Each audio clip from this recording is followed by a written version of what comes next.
Hi, Ron LeGrand here. Before we get started with the podcast, I thought you might want to know that I recently recorded a 90-minute online training about how we make so much money today in the terms business. That's on pretty houses in pretty neighborhoods, not the junk houses that we have to go rehab or wholesale. I go through step by step on exactly what I and thousands of my students are doing right now to make the fastest and the easiest money in real estate without using your money or credit.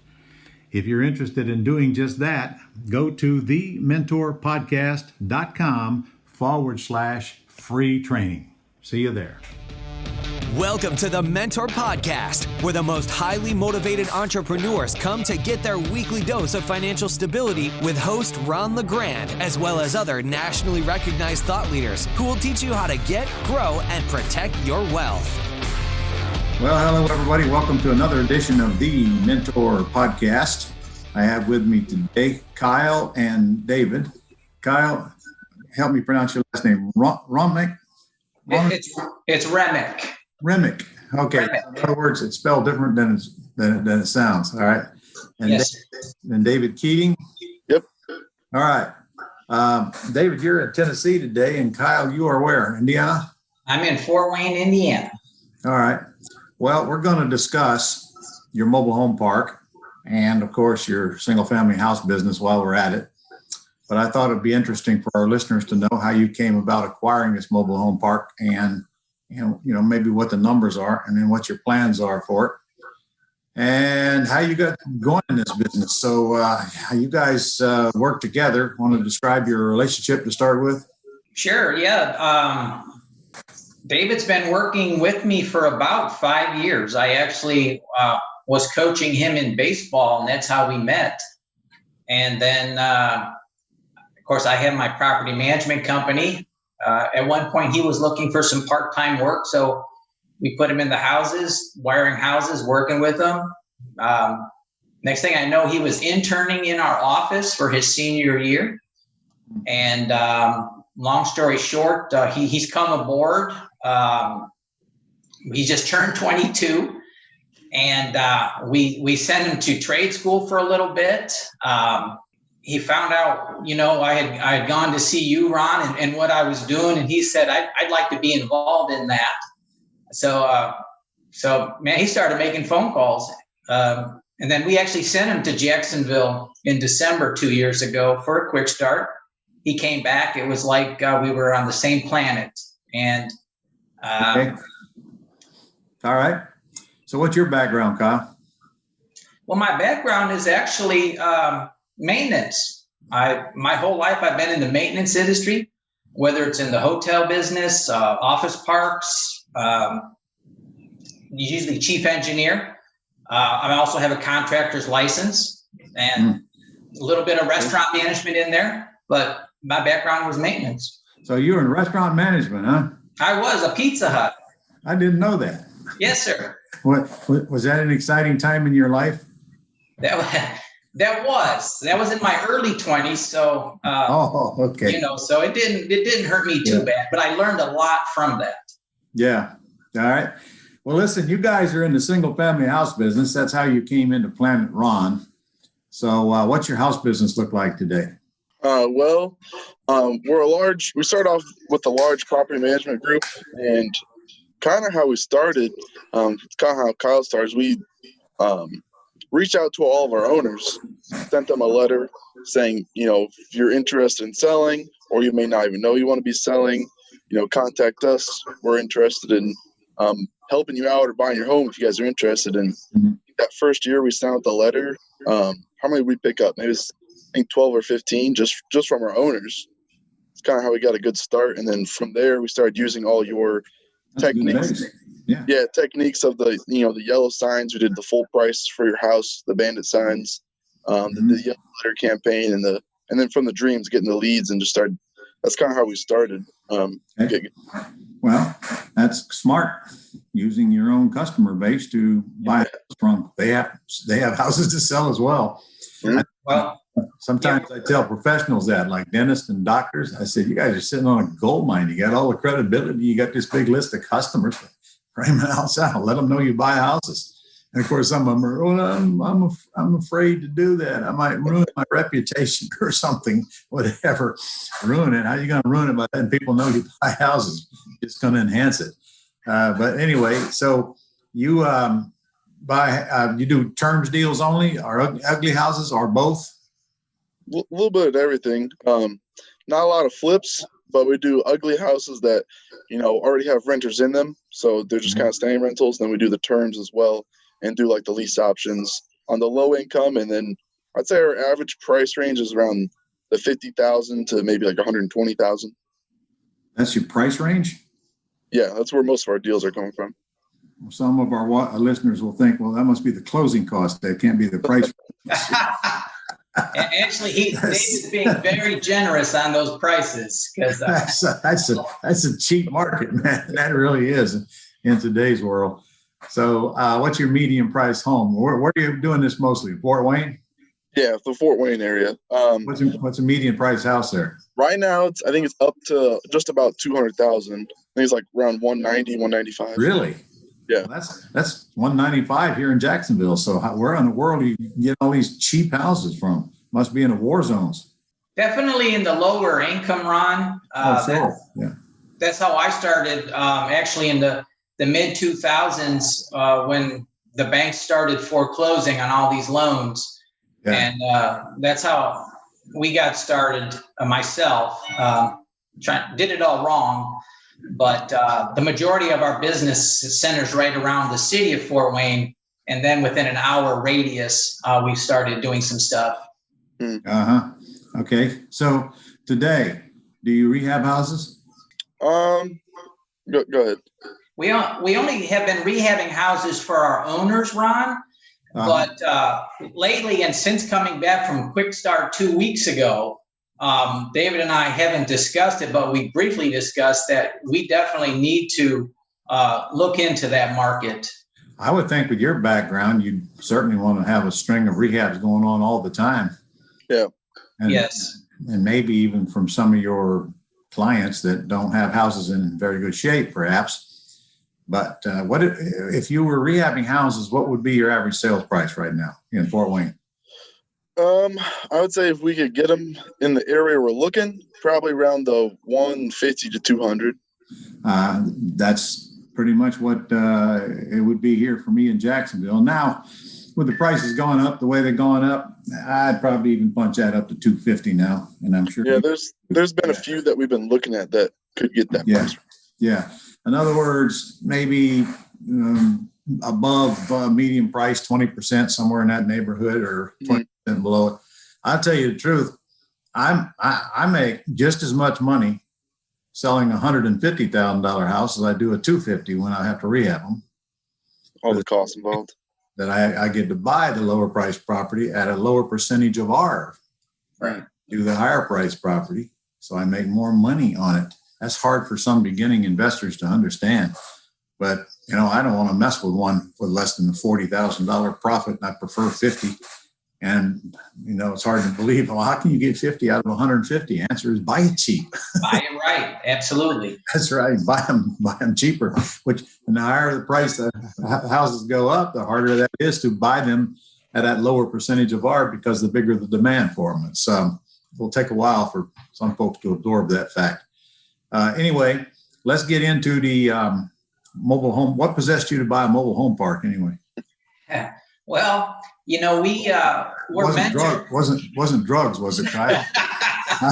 I'm wondering now. But anyway, Ron, we were mentoring with Andrew and Aaron Schlegg. And of course, you had the mobile home park with them. Yeah. And I actually grew up in mobile home parks.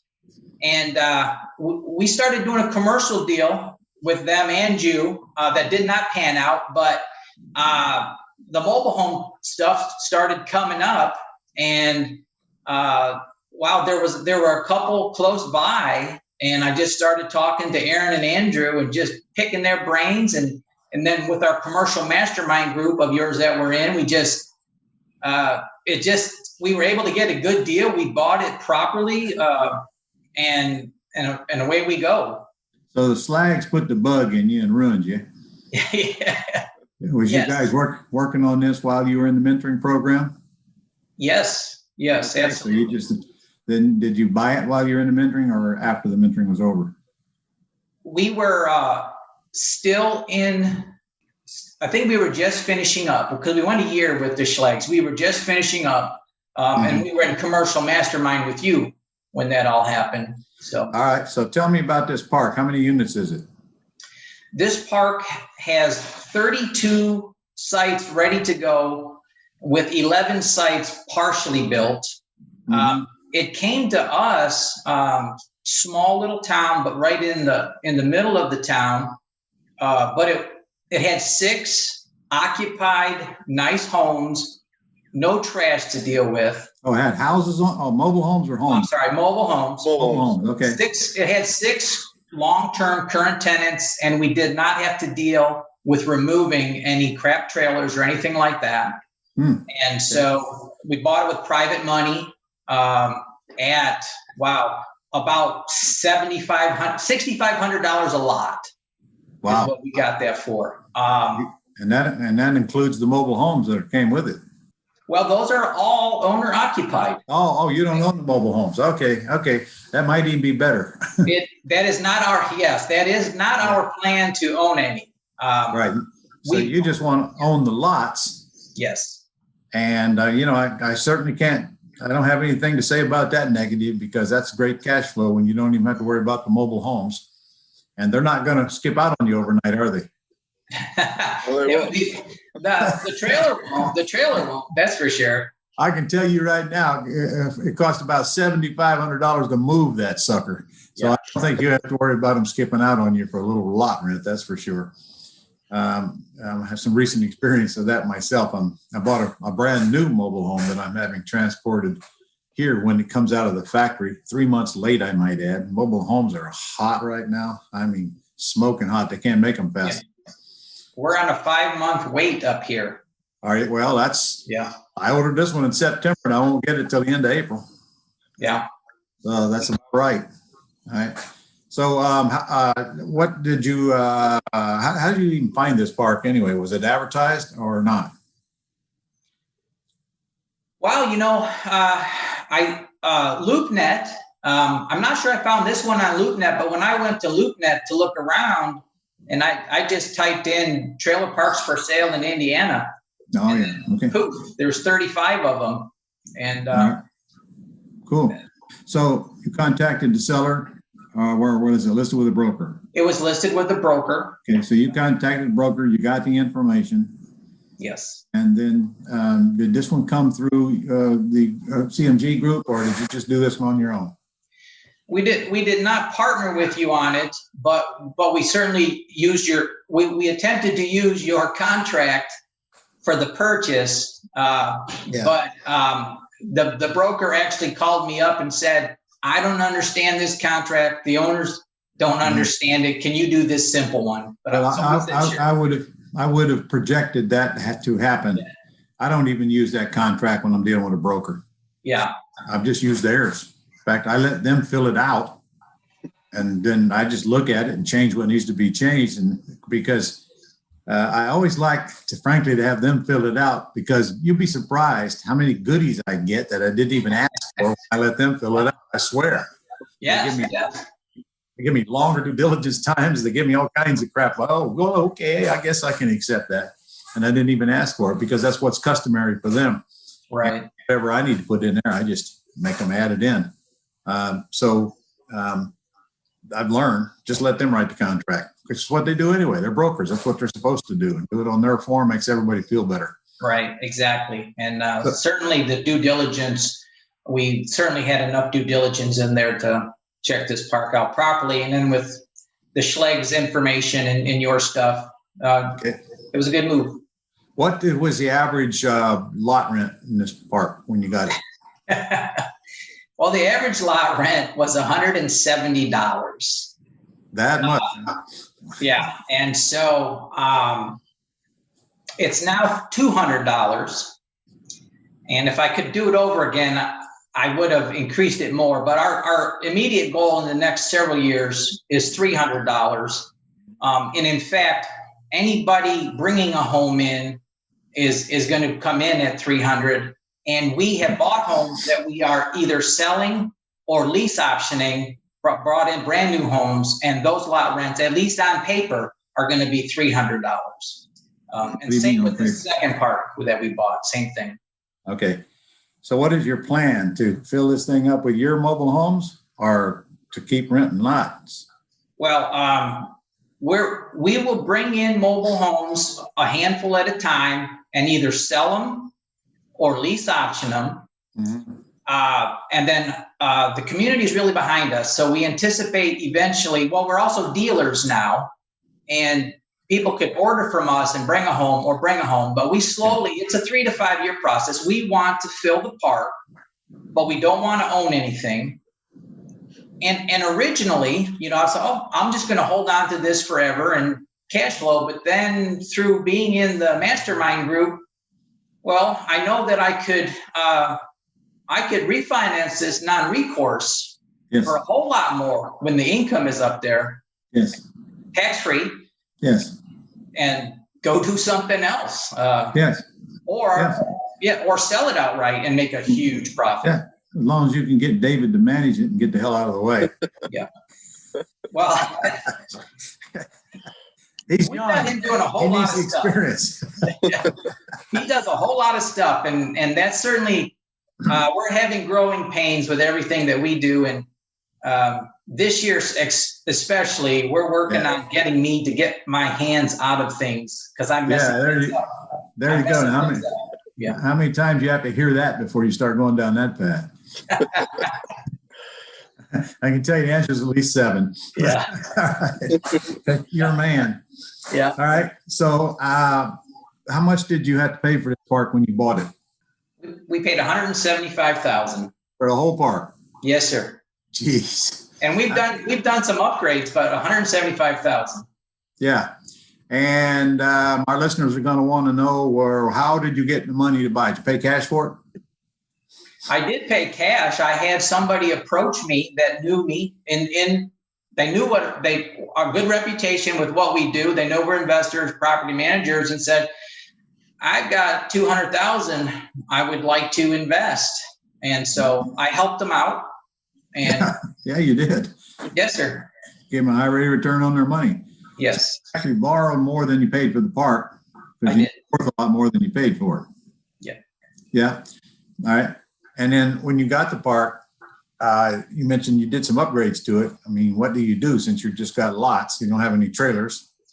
Well, and the park was in good shape, but Ron, it was a gravel roads, and we know that we needed to get those paved eventually, ultimately to get a higher price, and then we came across this recycled pavement.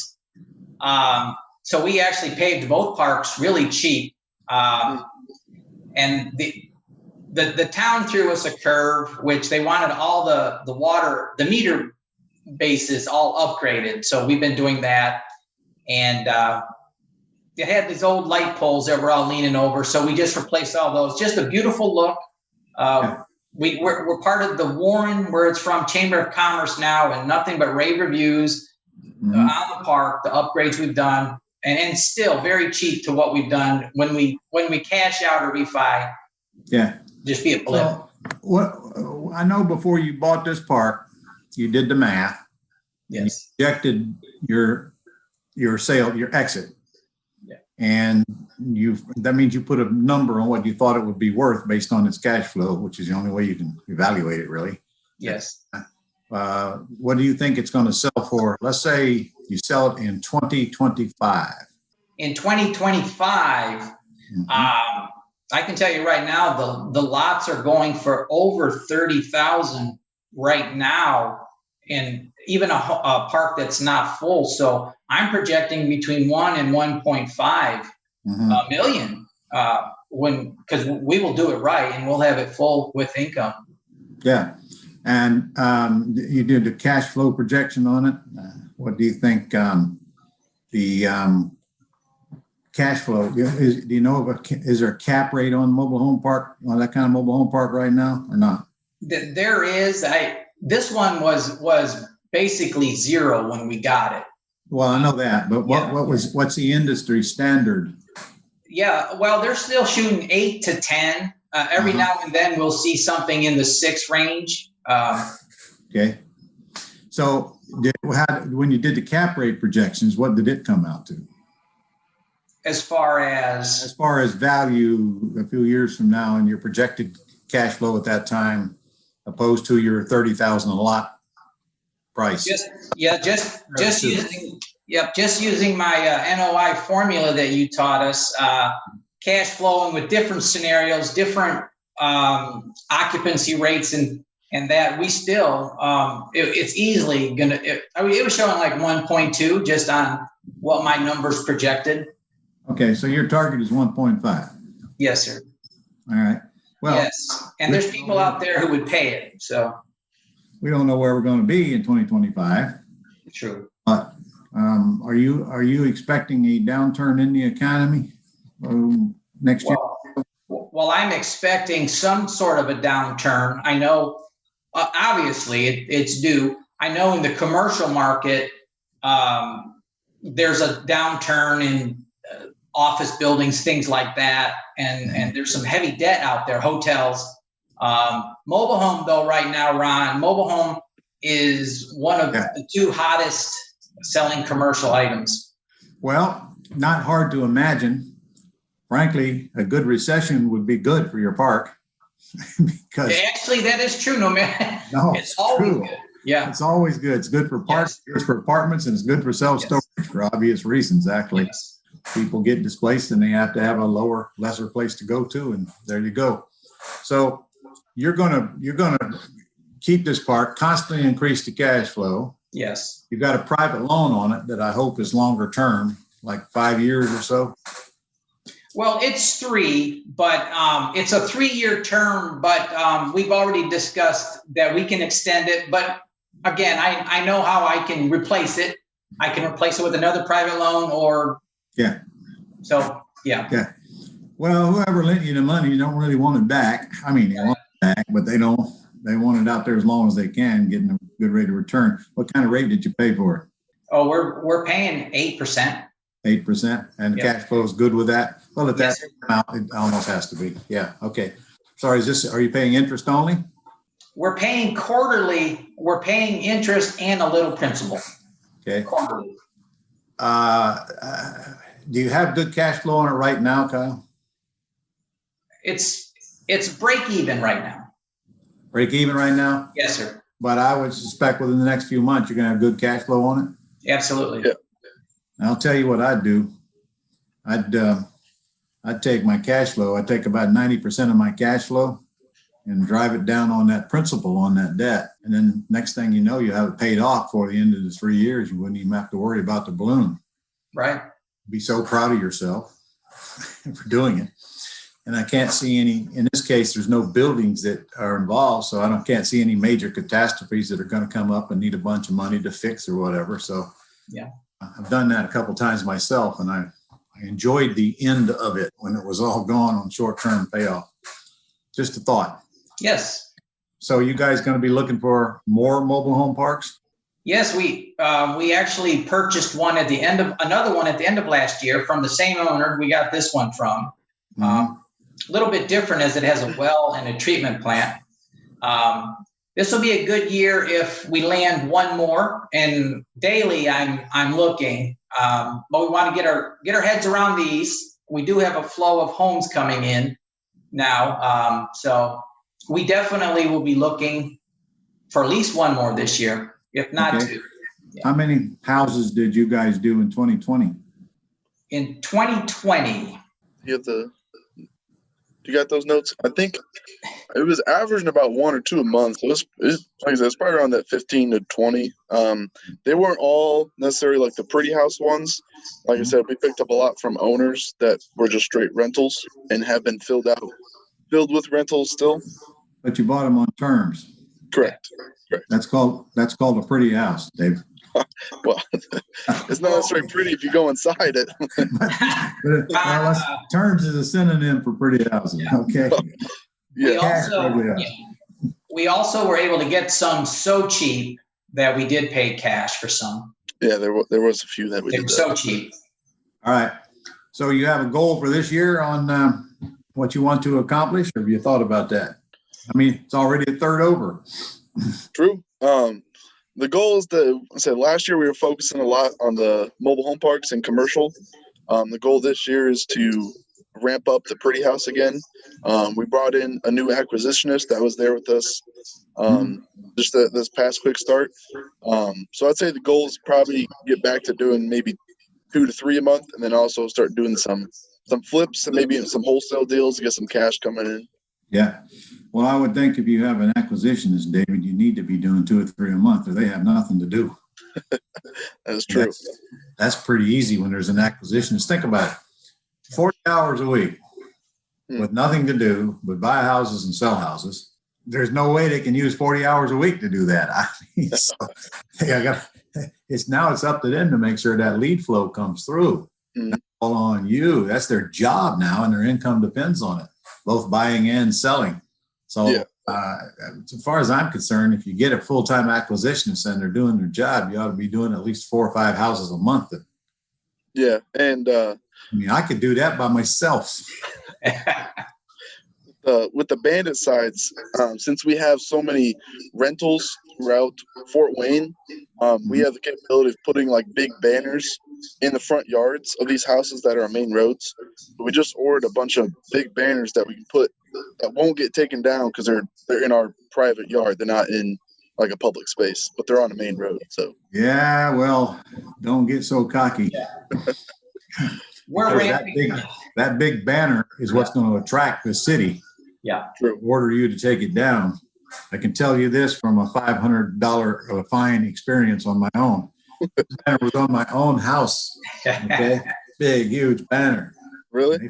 Yeah, because it was for commercial use. It wasn't. I buy houses. I gotcha. Obviously, it was. And in fact, I got fined another time for one that was talking about the house for sale. When you put up a big banner, you're in business, and start concern. That's a no-no. So very careful when I put those big banners. You can put them up till you get caught. True. Rob banks till you get caught, can't you? Right. That's right. Well, even if you get fined, it's probably worth it. Yeah, that's right. That's true. We're doing our job. We made the decision at the end of last year that we were going to, that Pretty House stuff was kind of tossed aside, but we made the decision this year to ramp it up. We're starting our Facebook stuff. We got our chat bot. We're syncing it with Dream. So we just, and of course, talking with Andrew and Steve a couple of weeks ago, and we know who they're using for the Facebook stuff. And so we're committed to that. And our office staff, we're training them on what we're doing as well. Even better. Now you got our listeners wondering who they're using. So let me just go ahead and disclose. It's Jason Drone. There you go. And we did a webinar with him. So you can go on our site and find that webinar that's posted. And I interviewed him all about, he's buying Facebook ads and Google ads for us as well. So he's got a whole team. His team is just growing. Does nothing but that. And you're heading the right direction. That's generating leads from sellers calling you. That's all better than much better quality leads. Did you know in that last boot camp we just did, we did 28 deals, Kyle. There you go. 8 deals. You were there, but you probably there. 28. That's a record. 28 deals in that 4-day boot camp. And of course, they were all done within the first 3 days. Right. And we didn't even start calling them until the day before the boot camp. So I haven't added that up yet. I'm going to add all that up on what that was potential profit, and but it was incredible. That's a lot of deals. Those are all from the leads that come across the Gold Club site. Right. Yeah. All right, guys. Well, do you have any? You're our mentor now, Kyle, a new one. So you're going to be working with students here heavily. Yes. Certainly qualified to do it. So do you have any comments that you would like to address to our audience before we get off of here? In fact, my question to you is, if you had to do it all over again, start all over. But you know what you know now. Yeah. What would you do different?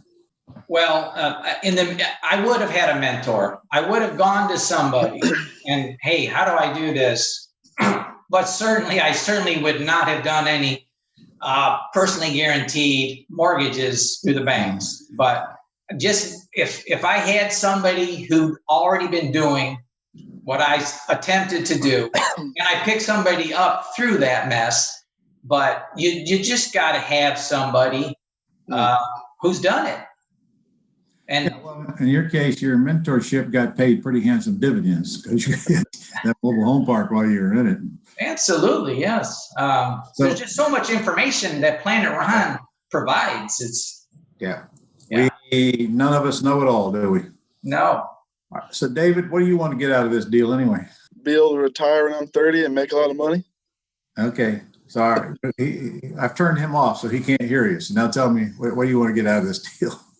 To be able to get to, he's taught me a lot, and I want to be able to get to where he's at and be able to return the favor to, he's trying to keep his business in the family. And so it'd be nice to, keep, growing his legacy and passing it along to the next person that's ready to, keep going.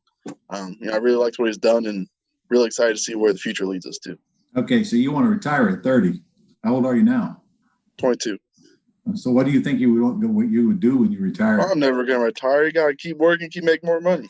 It came out of your mouth. I'm just following your lead. You hit it right on the head. You're an entrepreneur, right? Yeah. Well, just for the record, you ain't never going to retire. At least not mentally. You're going to work to die in some way or another because, frankly, you're going to be bored out of your mind. That is true. You hunt, fish, and boat, and what do you do? I'm a big baseball fan. I've started coaching at the little leagues here in my town. Yeah, so that's kind of what I do in my free time is go and coach baseball. But that's 2 nights a week. True. Gotta get some fishing in the rest of the week. I'm big into guns. I go out shooting a lot with my dad. And okay, that's a couple hours a day.